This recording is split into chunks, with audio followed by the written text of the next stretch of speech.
Hello, this is episode 25 of the Everything History podcast. I'll be answering listener-submitted questions.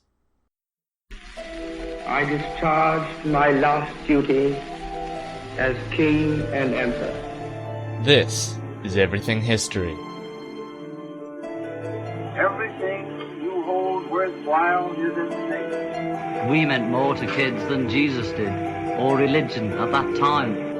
I consider myself the luckiest man on the face of the earth.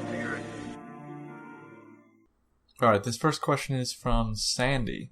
Do you read quotes verbatim, or how does that work? Okay, that's a short question, but I like it. Generally, I give the quotes entirely verbatim, but I do often use ellipses to skip around during the quotation to make it quicker and to make it make more sense, basically. A few times I've also inserted pronouns that were implied but not actually written. But if you're trying to subtly ask me whether or not I manipulate quotes, I do not. I keep everything in chronological order, meaning I don't go from the end of a quote to the beginning, and I try and give you guys the gist of their quotation every single time. Alright, the next question is from Frank. Where do the political clubs get their names? Interesting. Well, I know the Jacobins get their name from both ecclesiastical Latin and an old Dominican church in Paris. The Jacobins got their name essentially from the medieval Latin word for James, and the Jacobins used it when they began meeting in an old convent of the Dominicans in Paris. And the Girondins, it was a little bit simpler. They got their name from the department, which, if you remember, is basically a province. They got their name from a department in Brittany, France. And the Cordeliers Club took their name, I believe, from a district of Paris. As for the smaller, lesser-known clubs, I'm not so sure. Alright, next question. The Jacobins, especially the extreme ones, really reminded me of the Nazis as the whole terror thing came closer and started to occur. Is this fair to say? And no name on that submission. So I suppose you're asking whether or not the Montagnards are comparable to the Nazis. And you're talking about the extreme ones like Barrière and the Sans-Culottes and some of the people on the Committee of Public Safety, people like that. You could certainly make a comparison, and it would be fair, but it isn't a rock-solid comparison. Perhaps I'm just saying that because everything seems to be compared to Nazi Germany nowadays, even when it's not really related. So I guess what I'm saying is that it is certainly possible to make the comparison, but there are better comparisons throughout history to make. Alright, this question is from Janet. Do you think the French Revolution was inevitable? If not, was any part of it inevitable, or was it entirely spontaneous? No, it was not inevitable, and the whole affair, I would say, was very, very spontaneous, almost the definition of spontaneous. Certainly some parts seem inevitable to us, like the monarchy falling, but it was certainly not inevitable that they would die, for example, the Bourbons would die. However, certain sections of the history could be determined to be inevitable. Certainly after the failed flight to Varennes, the monarchy under Louis XVI was doomed for certain. But even then, his death was not an eventuality. It wasn't inevitable. And that's a dangerous word to use in history. That's why I'm really straying away from it here and there. Yeah, that's a dangerous word, the word inevitable. Next question, also anonymous. I noticed you didn't talk much about Marie Antoinette. Was that intentional? Sort of. No, not really. I don't know. No, she just wasn't that important to the narrative, actually. She was certainly an interesting figure. I'm not trying to say she isn't, but interesting and important are two very distinct things. I think that about sums it up. Alright, this is from Josh. Did Louis XVI deserve to die? Uh-oh. Alright, that's another dangerous word, deserve. So you're giving me the power of the magistrate. Or a magistrate. Well, no, of course not. He did not deserve his fate, but death nonetheless made sense, and I can understand why the National Convention did what they did, like why they voted for it and why they put him on trial in the first place, but I do prefer Thomas Paine's reasoning on the matter when he said, kill the king, but spare the man. but I'm not going to sit in the modern day and really judge those people too badly, the people that had to make that decision, because I can entirely understand why they killed him. And speaking pragmatically, the fact that he was still alive was a threat, so it does make sense. Alright, this is from Scott. Will you be going over the Napoleonic Wars? I know you mentioned it before, but you're moving on to other topics, so I just wanted to ask. Right. Yes, I will be doing the history of the Napoleonic Wars, but while I played with the idea of going straight from the French Revolution to the Napoleonic Wars, because the two are so linked, I had to take a break from France, basically. It's quite exhausting writing about the same thing over and over, so I decided to jump around to some other topics. But yes, I do plan to get around to it, and if you're interested, I also plan to detail Augustus Caesar. I'm not sure what yet, but some part of his life. You can probably guess what part, before I even do the Napoleonic Wars. And you all can send me topics as well if you'd like. Alright, this is from Karen. How did you plan for the French Revolution? Okay, that's broad. I'm going to assume that you're asking how I planned out the episodes, and the truth is I really didn't. I find it extremely restrictive to plan things out like that. Like, it holds back like the writing process, and it's something that doesn't need to be in your head, at least my head. But nevertheless, I did have a few processes that I went through. The first few episodes I just wrote until I had enough material, but eventually I came to a sort of equilibrium where 6 months seemed to be the average length of time covered. And I found that if something was incredibly important, I would really, flesh that out a lot more. I think I did that with the episode The Heart of the French Revolution, which covered something like 2 weeks in just one episode. And the last few I planned out more thoroughly, but I like to keep it flexible, so there is sort of a plan, but it's never set in stone. Alright, this is from another anonymous. Why stop at the directorate? Why not continue until Napoleon or something later? Why did you choose that stopping point? ... This is similar to Scott's question. I think it was Scott. Yes. But still quite different. That's why I kept it in. I stopped at the formation of the directorate because while some say the French Revolution continued further, I see the period of the French directorate as a period of interregnum. Sort of. There's probably a better word for it, but there's certainly interesting history between 1795 and 1799, but the period of great revolutionary action in France was over, for the most part. Counter-revolutionaries had re-established control over most of France, and the vast majority of the actual revolution was over.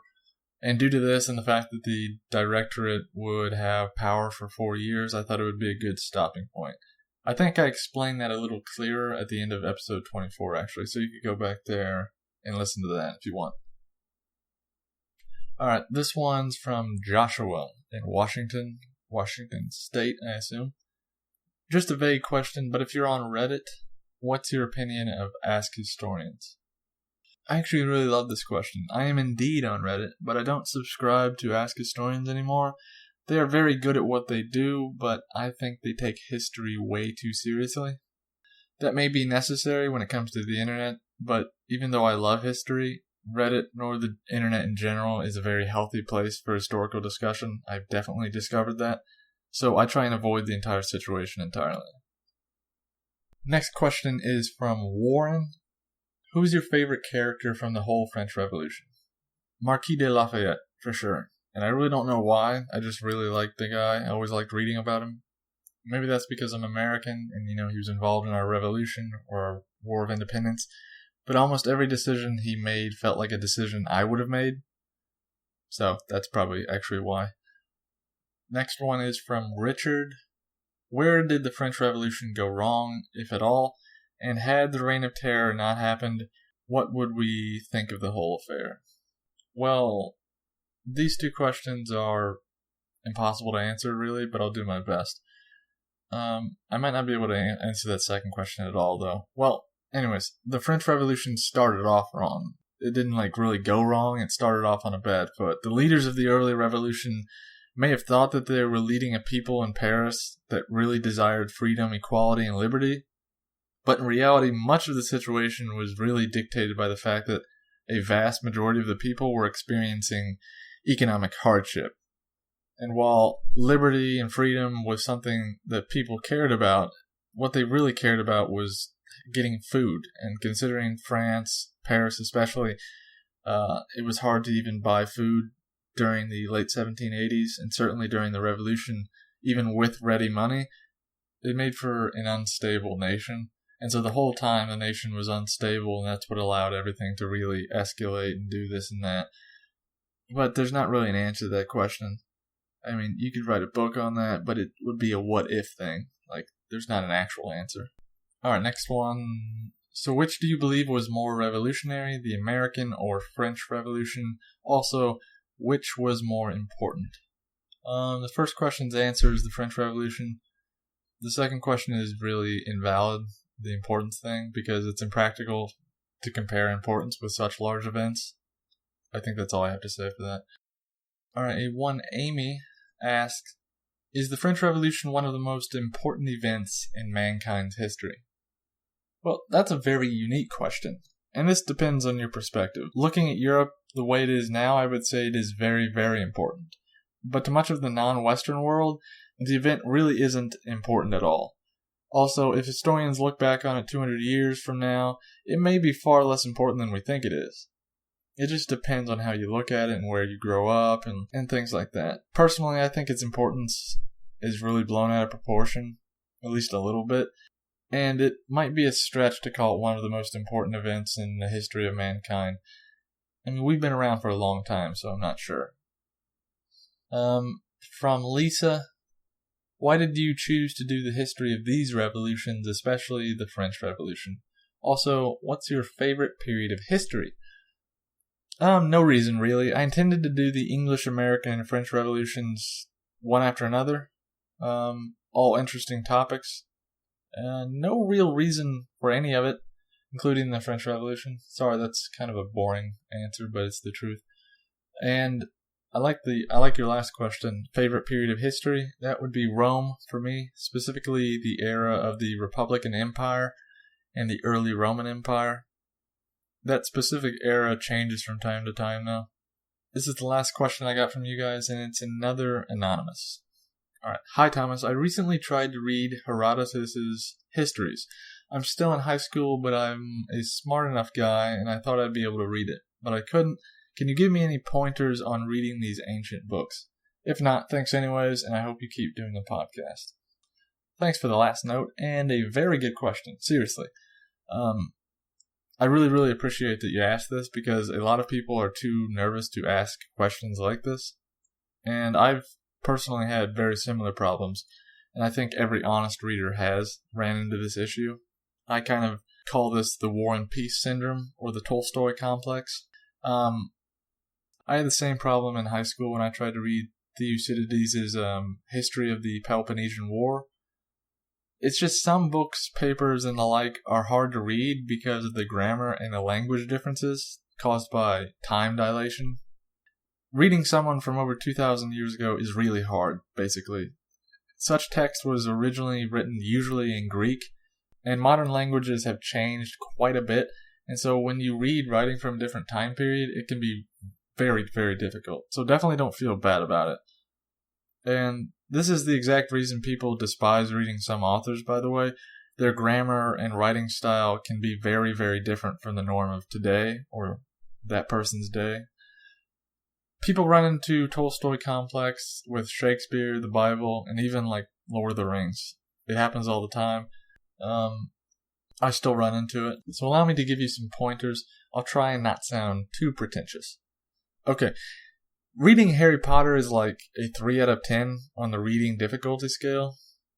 Shakespeare can range from anything like a 6 to a 9. And ancient writers are usually a straight 10 on that list. So the best advice I can really give you is to slowly work your way up that ladder. Instead of going from a 4 to a 10 on the scale, try going to a 6, then an 8. And if you find that not too hard, then jump onto the 10s. For example, if you're interested in Herodotus, maybe find a book that helps you through his histories. Plenty of these exist. Still, reading ancient sources is extremely difficult, and it's often boring, and that can be the main reason it's difficult, actually. And the best advice I can give you, or pointer, is to be patient. These things are not to be read like a modern novel. Be ready and willing to read a paragraph or a sentence, or maybe even a word, several times in a row to fully understand it. The process is time-consuming. It might even take months to read a book like this, but it is definitely worth it. I'll give you an example of what I mean with a modern novel. If you read Ernest Hemingway, let's say his book, The Sun Also Rises, and you read that in like 2 days, which is quite possible, you probably didn't fully understand the novel. Hemingway may use simple grammar, but he does not use simple ideas. Hemingway uses subtext, metaphors, very unique figurative language, and many more writing techniques. What this means is that his writing requires multiple readings, and great movies do the same kind of thing. So basically, I recommend that you prepare yourself for the reading. Reading difficult authors can be a chore, and it requires a process. So take your time and treat it differently than other books, and you'll succeed eventually. Alright, that does it for this short episode, and next time we'll be back with a prelude to the English Revolution of 1688, or the Glorious Revolution. Thank you very much.